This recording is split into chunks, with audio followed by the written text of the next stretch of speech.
کہ 10 اشرفیاں تو نے اس بوڑھے کو دی، وہ دریا میں اسے ڈال دی اور اسے کہا میں جنت کا گھر دیتا ہوں، ایک گھر کو مسمار کر دیا، یہ جنت کا گھر ہوتا ہے؟ عقل مند تھی وہ عورت، اولیاء اللہ کو ماننے والی تھی، ولیوں کو ماننے والی، اس ولیوں کو ادب کرنے والی تھی، وہ خاموش رہی۔ رات کو دونوں سو گئی، جب سو گئے آدھی رات کے وقت آیا، ملکہ سو گئی، بادشاہ سلامت سو گئے، تو خلیفہ نے کیا دیکھا رات کو کہ میں جنت کی سیر کر رہا ہوں اور جنت میں بڑے بڑے خوبصورت محل بنے ہوئے، جس محل کو دیکھتا وہ خوبصورت، اور ایک اتنا خوبصورت محل آیا، اس میں لکھا ہوتا ہاذا قصر زبیدہ، یہ زبیدہ جو محل ہے۔ اس نے کہا یہ تو میری بیوی کا محل ہے۔ وہ اندر داخل ہونے لگا، دروازے کے اوپر آیا، کھولنے لگا، فرشتہ آ گیا۔ اس نے کہا بابا جی بات سنو، کدھر جا رہے ہیں آپ؟ اس نے کہا یہ میری بیوی کا گھر ہے، میں اس کے اپنی بیوی کے گھر کے اندر جانا چاہتا ہوں۔ انہوں نے کہا یہ دنیا نہیں ہے، یہ جنت ہے، یہ جس کا گھر ہے وہی اس میں آئے گی۔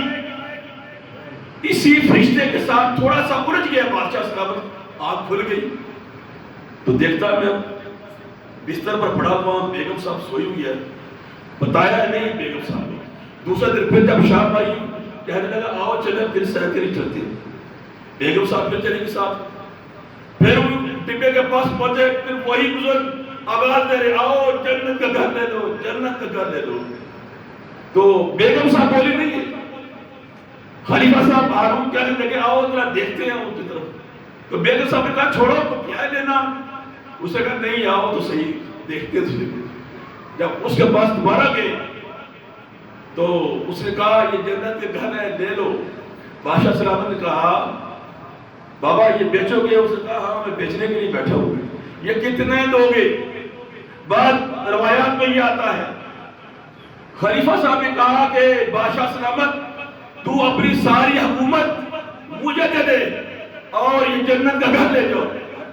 اس نے کہا بابا رات کو میری بیوی 10 اشرفیاں دے کے چلی گئی، آج رات اتنی مہنگائی ہوگی کہ تو میری ساری سلطنت طلب کر رہا ہے۔ اسے کہا بادشاہ سلامت کل تیری بیوی نے جو سودا کیا تھا پھر دیکھنے کیا تھا، آج تو رات کو دیکھ کر رہا ہے، جو دیکھ کر آتا ہے اس کو سودا مہنگا لینا پڑتا ہے۔ دوستو ورنہ جینا جو میں نے مل گئے وہ لوگ جو بن دیکھے ایمان آتے اللہ تعالیٰ کی